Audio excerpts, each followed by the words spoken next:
এই দু একজন কুলাঙ্গারের কারণে কিন্তু সাকিব সেটাকে আর আগাতে পারে নাই। কিন্তু মাঝে মধ্যে রাগটা করতেই পারি আমি মানবিক কারণে, কারণ এই চলচ্চিত্রের জন্য তো কম কিছু আমি করিনি। এই চলচ্চিত্র আমি যতটুকু করেছি তার চেয়ে বেশি কিন্তু এই চলচ্চিত্র আমার জন্য করেছে।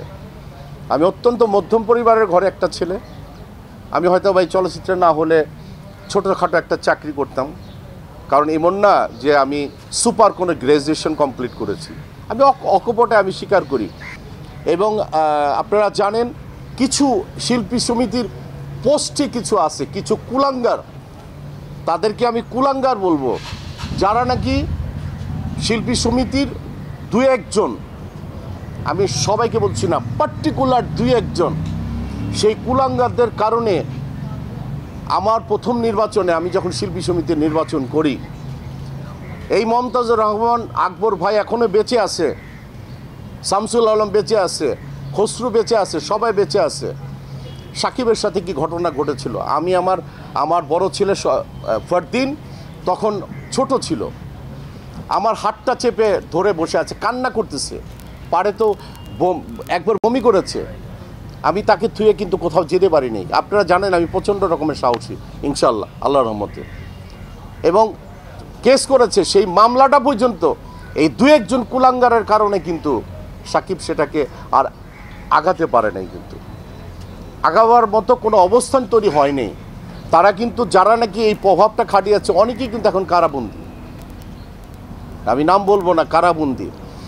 মানুষের ভালো চাওয়াটাই হচ্ছে আমার মুখ্য বিষয়। কেউ খারাপ থাকুক, কেউ নষ্ট হয়ে যাক, সেই কাজগুলি কিন্তু আমরা ডেফিনেটলি আমরা চাই না।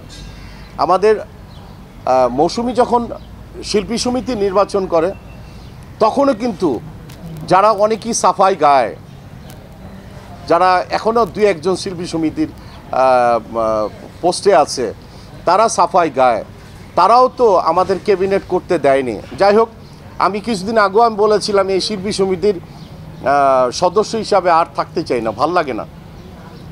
কারণ না যদি থাকি তা কেউ প্রশ্নও করবে না যে নির্বাচন করবেন কিনা, অমুক করবেন কিনা, তমুক করবেন কিনা। আমি আমার বন্ধু মিশার কাছেও আমি বলেছিলাম, মিশাকে না থাক, কোনো দরকার নেই, তোর রাগটা তোর কাছেই রাখ। মাঝে মধ্যে রাগটা করতেই পারি আমি মানবিক কারণে, কারণ এই চলচ্চিত্রের জন্য তো কম কিছু আমি করিনি। এই চলচ্চিত্র আমি যতটুকু করেছি তার চেয়ে বেশি কিন্তু এই চলচ্চিত্র আমার জন্য করেছে। আমি অত্যন্ত মধ্যম পরিবারের ঘরে একটা ছেলে। আমি হয়তো এই চলচ্চিত্রে না হলে ছোটোখাটো একটা চাকরি করতাম, কারণ এমন না যে আমি সুপার কোনো গ্র্যাজুয়েশন কমপ্লিট করেছি। আমি অকপটে আমি স্বীকার করি।